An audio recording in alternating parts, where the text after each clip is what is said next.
Comment on cuit un œuf poché? Eh bien, venez avec moi, on voit ça tout de suite.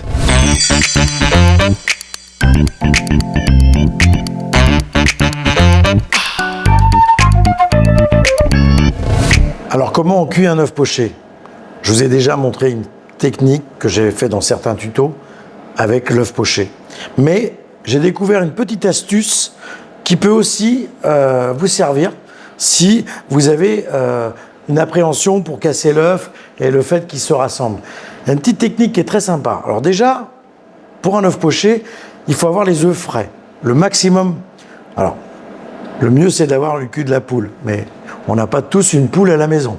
Alors, le mieux, œufs frais, maxi 3-4 jours, vous prenez des œufs bien frais pour que le jaune soit bien au centre et que vous ayez justement un beau résultat d'œuf poché.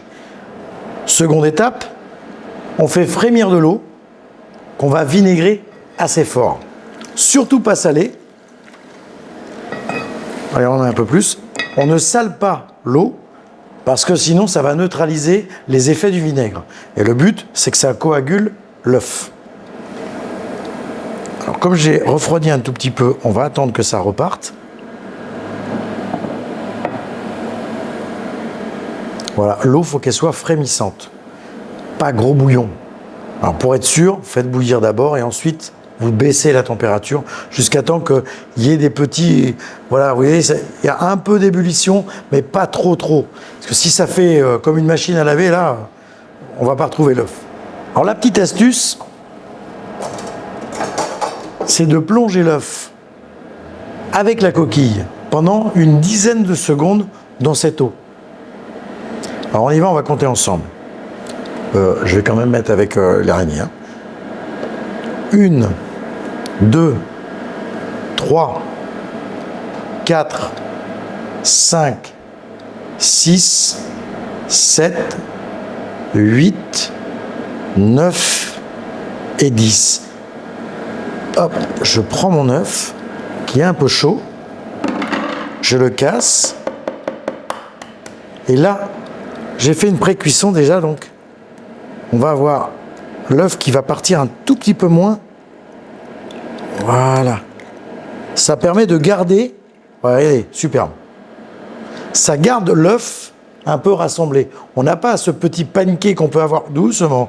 Vous voyez, comme quoi la maîtrise du feu. Voilà. L'induction, il faut se l'apprivoiser. Hein. Le feu, j'ai eu le temps.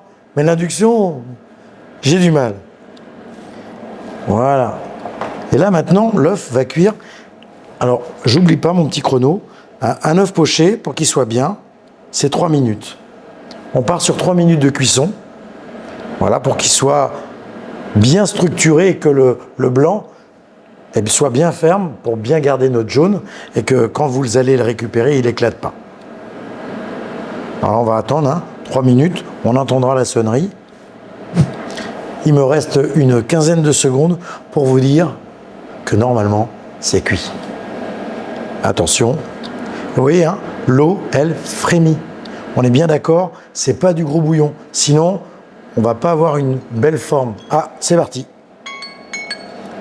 Je supprime. Je vais glacer mon œuf.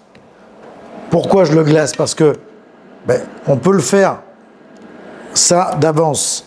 Hein, si vous avez des invités que vous voulez mettre ça sur une salade, on peut très bien manger l'œuf froid ou l'œuf chaud. Si on veut le manger froid, on les glace tout de suite. Si on veut le manger chaud, on le met tout de suite sur notre salade. Mais on peut aussi le réchauffer. Quelques secondes dans l'eau bouillante, quand vous les préparez d'avance, vous le remettez quelques secondes dans l'eau bouillante, il va se réchauffer un tout petit peu. Et hop, ensuite vous le servez sur votre salade. Moi, je préfère l'œuf tiède, parce que je trouve pas très chaud, mais tiède, je trouve que ça a une meilleure texture, et puis ça a ce côté un peu plus liquide. Le jaune va être un petit peu plus liquide. Alors maintenant, vérité, l'œuf. Vous voyez, regardez cette belle petite forme qu'il a, justement. Grâce à quoi il a cette petite forme? Justement, c'est parce que le fait de l'avoir plongé quelques secondes dans l'eau bouillante, ça fait une pré-coagulation, on va dire, et ça permet de maintenir le blanc. Maintenant, attention, je me mets bien face à la caméra, sinon Ouais, celle-ci, merci GG, hein, c'est gentil. Hein, non mais je suis surveillé ici, faut faire gaffe. Hein. Voilà, et regardez ça, ça coule. Mais alors, ça va... Regardez, il n'y a que le jaune qui coule, le blanc est super bien tenu. On ne peut pas appeler ça un œuf parfait, mais il est parfait pour la cuisson pochée. Merci d'avoir partagé ce moment avec moi. Et à tout de suite pour de nouvelles recettes.